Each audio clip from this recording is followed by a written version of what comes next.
নাবালিকা ধর্ষণ খুন, প্রশ্নের মুখে নারী নিরাপত্তা। অবশেষে টনক নড়ল বিধাননগর পুলিশের। নিউটাউন জুড়ে বসছে সিসিটিভি ক্যামেরা। ক্যামেরা বসাচ্ছে পুলিশ ও এনকেডিএ। ক্যামেরার পাশাপাশি বসছে আলো। নাবালিকা ধর্ষণ খুনে প্রশ্নের মুখে পড়েছে নারী নিরাপত্তা। অবশেষে টনক নড়ল বিধাননগর পুলিশের। নিউটাউন জুড়ে বসানো হচ্ছে সিসিটিভি ক্যামেরা। ফোনে রয়েছেন আমাদের প্রতিনিধি সন্তোষ ঠাকুর। সন্তোষ, নিউটাউনে নাবালিকা ধর্ষণ খুন কাণ্ডের পরে দেখা যাচ্ছে নড়ে চড়ে বসছে প্রশাসন। এই পরিস্থিতিতে প্রশাসনের পক্ষ থেকে কি কি পদক্ষেপ নজরে পড়ছে?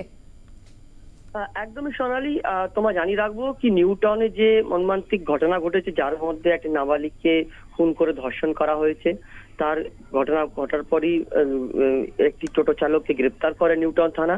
কিন্তু যেটা মানুষ প্রশ্ন তুলছে এবং যেটা চোখে পড়েছে নিউটাউন এলাকায়, যেখানে সিসিটিভি ক্যামেরার অভাব, পাশাপাশি নিউটাউন এলাকার এনকেডিএ তরফ থেকে যে আলোর যে অর্থাৎ যে লাইটের যে ব্যবস্থা, সেটা অভাব দেখা গেছে। এবং যেখানে যে ঘটনাটা ঘটেছিল সেইখানেও সিসিটিভি ক্যামেরা ছিল না এবং ল্যাম্প পোস্ট ছিল, কিন্তু সেই ল্যাম্প পোস্টের মধ্যে লাইট ছিল না, অর্থাৎ বাল্ব ছিল না। সেই বাল্ব না থাকার কারণে পুরো রাস্তাটাই অন্ধকার ছিল। সেই জন্য এই ঘটনাটা ঘটাতে পেরেছে বা সুবিধা পেয়েছে এই টোটো চালকটি। কিন্তু তারপরেই দেখেছে যখন প্রশাসনের নজরদারি যখন করা হয়েছে, তখন প্রশাসন জানতে পেরেছে কোথায় তাদের গাফলতি বা কোথায় তাদের ভুল আছে।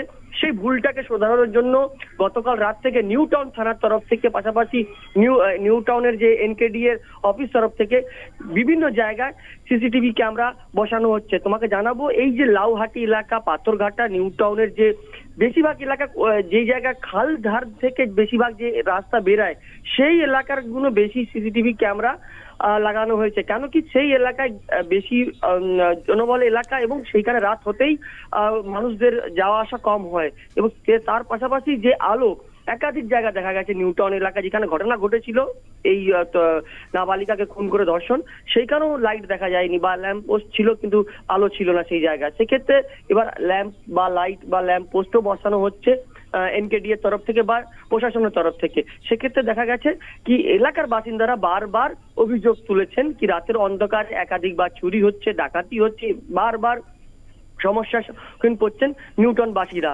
এবং তারপরেই এই অভিযোগের পর এই ঘটনা, এর মধ্যেই প্রশাসনের যে কড়া নিরাপত্তা সেটা শুরু হয়েছে। এবং রাতে যে পুলিশ ভ্যানে, যে টহলদারি ভ্যান, 8টি ভ্যান, সেই 8টি ভ্যান এলাকা ঘুরছে। পাশাপাশি পুলিশের তরফ থেকে বিভিন্ন জায়গায় সিসিটিভি ক্যামেরা লাগানো হচ্ছে এবং যে সিসিটিভি ক্যামেরা খারাপ ছিল সেইটা সারিয়ে নতুন করে সিসিটিভি সেই জায়গায় লাগানো হয়েছে। এবং একাধিক পদক্ষেপ নেওয়া হয়েছে, যার মধ্যে বিভিন্ন অটো চালক, বিধাননগর জুড়ে যে অটো চালকরা আছে বা টোটো চালক বা ই রিক্সা, তাদের পরিচয় সেই টোটো চালক গাড়িতে বা ই রিক্সায় তাদেরকে স্টিয়ারিং বা স্টিকার লাগাতে হবে। এবং সেইখানে স্টিকারের মধ্যে পরিষ্কার তাদের ছবি থাকবে, তাদের ভোটার কার্ড, আধার কার্ড নাম্বার থাকবে, মোবাইল নাম্বার, অ্যাড্রেস থাকবে। অর্থাৎ যে বিধাননগরে গাড়ি বা টোটো বা ই রিক্সা চলুক, তার পরিচয় সেই টোটো বা ই রিক্সাতে লাগানো থাকবে। সেক্ষেত্রে যে মানুষ তার গাড়িতে বসছে সে জানতে পারবে কার সাথে তারা এই ট্রাভেলিং বা জায়গায় যাচ্ছেন বা কে ড্রাইভার যে চালাচ্ছে এই গাড়িটি।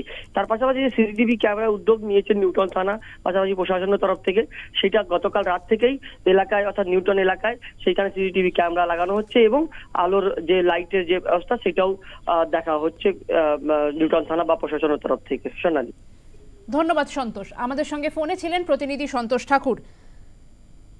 নিউটাউনে নাবালিকা ধর্ষণ খুন কাণ্ডে এবার নড়ে চড়ে বসলো প্রশাসন।